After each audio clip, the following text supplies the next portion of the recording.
My name is Lloyd Auerbach. I am an adjunct professor at JFK University and on the faculty of Atlantic University.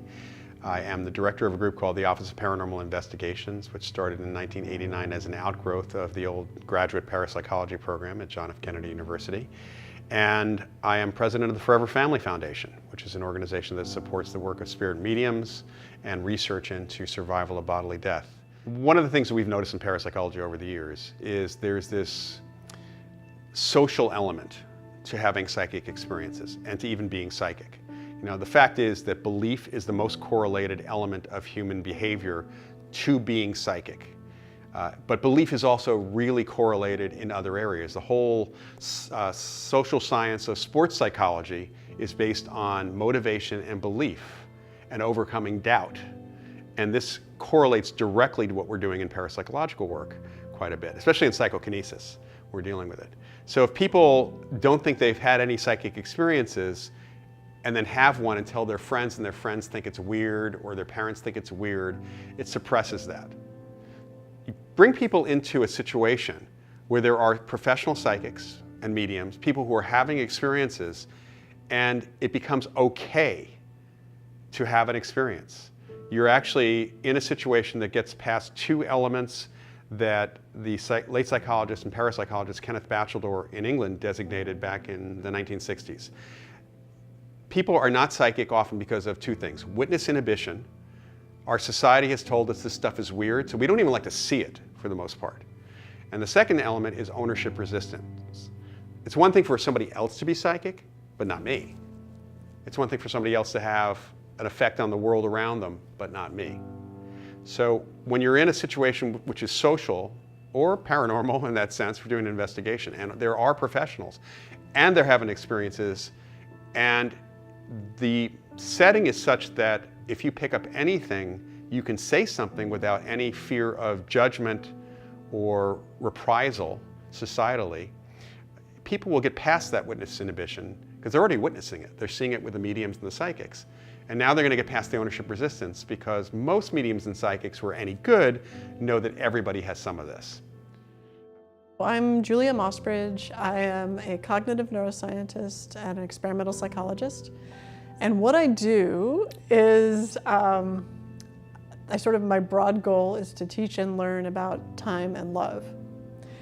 And where I do that right now is at the Institute of Noetic Sciences in Petaluma, California. I'm a visiting scholar at Northwestern University in the psychology department. And I'm a science director of the startup Focus at Will, which is a music startup. There's many different definitions of consciousness. And Imat Sparus up at King's University College in London, Ontario, did this beautiful meta-analysis of all the different ways of talking about consciousness. And he grouped them into three, maybe four groups.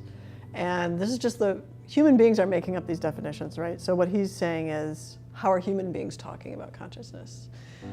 Those are our definitions. And so one definition is just at the behavioral level. If you act like you're conscious, if I poke you and you go, ow, then we decide you're conscious, right? That's just the behavioral level. You can assess that from the outside of a human being, right?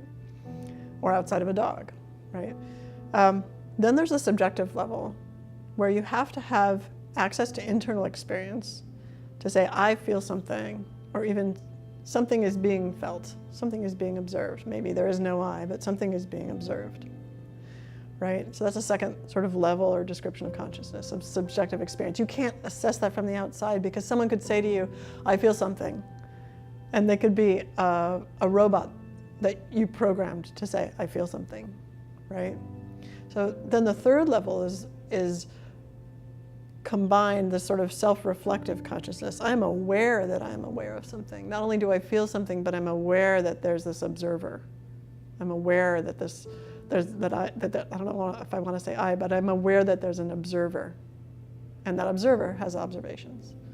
That's another way of talking about consciousness. And then the fourth can be this kind of cosmic, either called deep consciousness, sort of where William James, the great psychologist and the sort of the father of neuroscience, he talked about underneath the earth, the roots of the trees intermingle.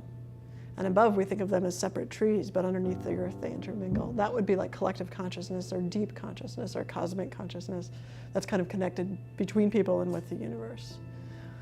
So those are 4 different ways of thinking about consciousness. And what you need to do when you're talking about consciousness is figure out which way you're going to be talking about consciousness and thinking about it. And that really has a lot of implications for what comes next.